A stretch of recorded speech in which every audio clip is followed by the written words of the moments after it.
Hello मेरे प्यारे दोस्तों, तो यार मेरा नाम है चंदन झा और आप लोगों के लिए एक जबरदस्त वैकेंसी आई है CSIR national institute of science communication and research policy research centre.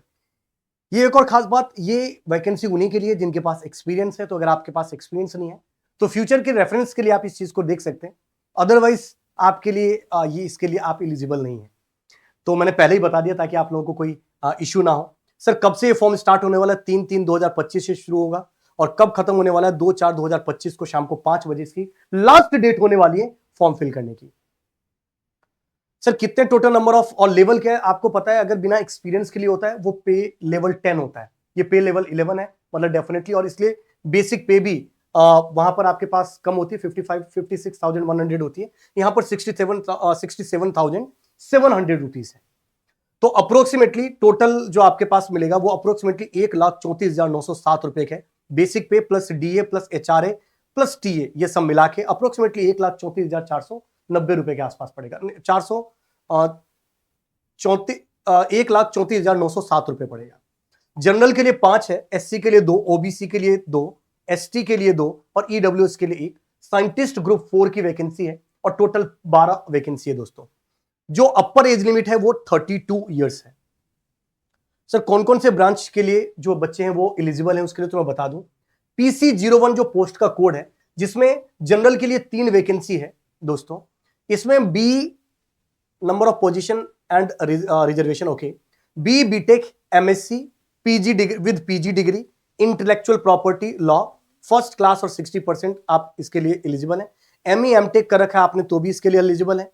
या PhD आपने कर रखा है एनवायरमेंटल साइंस से, एनर्जी स्टडीज से, एग्रीकल्चर से, मैथमेटिक्स से, फिजिक्स से, केमिस्ट्री से, स्टैट से, कंप्यूटर साइंस में अगर आपने MTech कर रखा है तो भी आप इसके लिए एलिजिबल। PhD कर रखा है तो भी आप इसके अंदर एलिजिबल है दोस्तों।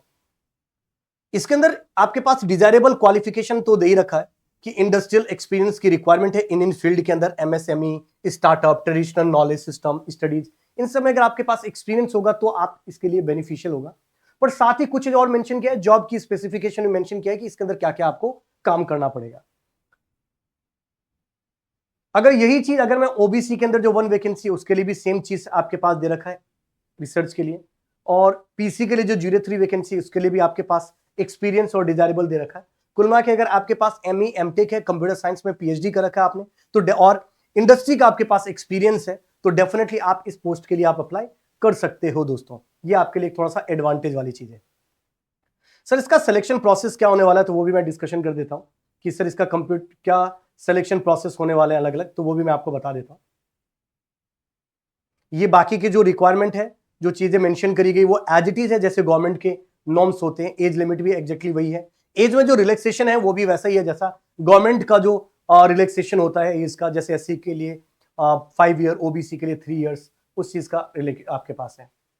लास्ट डेट और ये सब चीजें हमने ऑलरेडी डिस्कशन कर लिया। ओके, अरे खत्म ही हो गया? नहीं भाई खत्म नहीं हुआ, जस्ट पीछे निकल गया कहीं।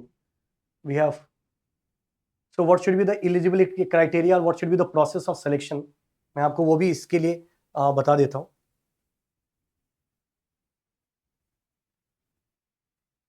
कुछ नहीं, कोई रिटर्न पेपर नहीं है, सीधा इंटरव्यू। वैसे तो मैंने आपको बता दिया, फिर भी ये रहा। Applicant must be citizen of India. The applicant must fulfill the essential qualification of this. The prescribed essential qualification experience के बेसिस पे स्क्रीनिंग होगा। Committee will adopt own criteria of the shortlisting for the interview और test. ज्यादा लोग होंगे test भी होगा, नहीं तो जनरली इस तरीके के पोस्ट के लिए इंटरव्यू ही होता है जो उन्होंने डायरेक्टली मेंशन किया है। तो एप्लीकेशन तो ये, और अगर आपने सही से फॉर्म फिल नहीं किया तो रिजेक्ट कर सकते हैं। तो कोई जनरली अभी रिटर्न के बारे में कुछ नहीं बोला गया, इंटरव्यू के बारे में गया है। क्या क्या प्रोसेस है, सारे डॉक्यूमेंट के साथ आपको अप्लाई करना है। सर अप्लाई कहाँ करना है? तो ये रहा पोर्टल जहां पर आपको अप्लाई करना है, वो भी मेंशन है। कहाँ गया? ये रहा एडवर्टाइजमेंट। ये है आपके पास www.niscpr.res.in के ऊपर आपको पूरी डिटेल इससे रिलेटेड आपको मिल जाएगी दोस्तों।